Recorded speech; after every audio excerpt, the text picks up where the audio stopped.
ये वेज है, 1 मिनट लगेगा। इस वेज की हमने एक्सेलरेशन मान रखी है a, और ये वो ब्लॉक है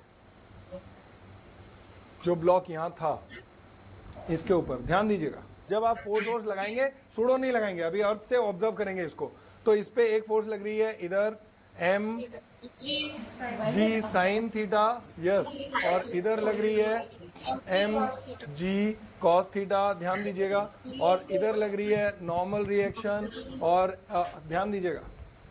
अब मैं एक्सेलरेशन इसकी मान लेता हूं कि भैया इधर है a1 और इस डायरेक्शन में है a2। ध्यान से देखिए, सूडो फोर्स लगाने की जरूरत ही नहीं, अर्थ पे खड़े होकर ऑब्जर्व कर रहा हूं, तो एक इक्वेशन तो मेरी आ जाएगी। बोलिए जल्दी, पैरेलल टू द प्लेन क्या बोलूंगा? mg sin theta mg sin theta। जब हम इसका हॉरिजॉन्टल कंपोनेंट दोनों का ऐड करेंगे तो वो एक इक्वल हो जाएगा। नहीं, अभी बताऊंगा, पहले सुनिए, मैं जानबूझ के ये करा रहा हूं, रुकिए। तो ये इक्वेशन पैरेलल टू प्लेन आ गई, यस और no? Yes. Perpendicular to plane इस डायरेक्शन में a2 मानिए, बोलिए क्या लिखूं? mg cos theta minus m1 equal to m1 m n2। Correct, ये भी ठीक है, समझ में आ रहा है? और फिर अब मेरे को एक पता है, जब मैं सारी इक्वेशन लिख लूंगा तो 2 तो इसके लिए लिखी और 2 इसके लिए, हॉरिजॉन्टल एंड वर्टिकल, राइट? अब मेरे अननोन क्या है देखिएगा, a1 a2 2 हो गए, n1 एंड n2। ये सबसे पहला क्वेश्चन कर रहे हैं हम। n1 n2 a1 a2 कितने अननोन्स हैं? 3 तो एक्सेलरेशंस हो गई, a1 a2, और 2 नॉर्मल रिएक्शंस हो गए, 5। I need 5 equations. You will get 4 equations very easily. Force of this mass into acceleration, force of this mass into acceleration, force of this mass into acceleration. 4 हो गई, 5th कहां से आएगी? अब बोलिए। ये हम कर रहे हैं बिना सूडो फोर्स के। कैसे कर रहे हैं हम? बिना सूडो फोर्स। घर जाके आपको ये करना है इस मेथड से। फोर्स वाली 4 इक्वेशन आ गई, फोर्स से कुछ नहीं होना। और 5th इक्वेशन बताइए कैसे आएगी? No pseudo force. सर हम लोग a2 कैसे कंसीडर कर रहे हैं? मेरा डाउट था। मैं a2 हम लोग कंसीडर क्यों कर रहे हैं? क्यों कर रहे हैं बेटा? अभी समझाया था कि जब ये वेज मूव करती है तो थोड़ी देर में ये वेज यहाँ से यहाँ भी पहुंच जाएगी, पहुंचेगी या नहीं? हाँ। तो अगर इस ब्लॉक को इसके ऊपर ही रहना है स्लाइड करते हुए, तो इसको इधर भी चलना है और इधर भी चलना है। एक्चुअल में इसका रिजल्टेंट मोशन कुछ ऐसे है, समझ रही हैं? ठीक है। तो अभी तो वो सारी कहानी। a2 का जो हॉरिजॉन्टल कंपोनेंट होगा वो a के इक्वल होगा। अब मैं समझाता हूं, देखिएगा।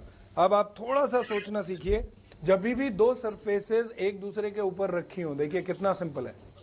तो उनकी जो स्लाइडिंग वाली डायरेक्शन है ना, जिस डायरेक्शन में वो स्लाइड कर रहे हैं, उस डायरेक्शन में कोई रिलेशन नहीं होता है उनका, लेकिन उसके परपेंडिकुलर डायरेक्शन में their velocities and their accelerations have to be equal. किधर? परपेंडिकुलर। क्योंकि ऑलवेज उनको ये पॉइंट जहां कांटेक्ट है, ये वाला पॉइंट इसके कांटेक्ट में ही रहना है। इन पॉइंट्स में रिलेटिव स्लाइडिंग हो सकती है, ये कम, ये तेज, स्लो, फास्ट हो सकते हैं, रिलेटिव स्लिपिंग हो सकती है, बट इस डायरेक्शन में इन दोनों पॉइंट्स की acceleration has to be what? समझ में आया? ये खेल है, अभी आपको समझ में आएगा। ये A है, तो A का ये कंपोनेंट कितना होगा? कोई मुझे बताएगा? ये कंपोनेंट कितना होगा? ये एंगल कितना है? कोई बताइए। 90 माइनस थीटा, क्योंकि ये थीटा है, ये थीटा है, तो A का इधर कंपोनेंट आया A sine theta. A sine theta should be equal to A2। Clear हो गया सबको? This was the 5th equation. इस इक्वेशन में हमें सूडो फोर्स लगाने की जरूरत ही नहीं है। We can simply write normal force वाली methods, no pseudo force, acceleration assume कर ली, कितना भी so कोई भी क्वेश्चन हो, you can do it without pseudo force, you can do it with pseudo force। आपका pseudo force से आपने देखा कि ये constraint वाली इक्वेशन आपको लिखनी नहीं पड़ रही थी, ये जो सोचना है। Do you understand what I'm saying? Clear हो गया? बस एक चीज और सिखा दूं, फिर आप घर जाके क्वेश्चंस कर पाएंगे। घर जाके सॉल्व करेंगे, आंसर मैच करेंगे, तो यू विल बी श्योर कि हाँ यार सही बोल रहा था।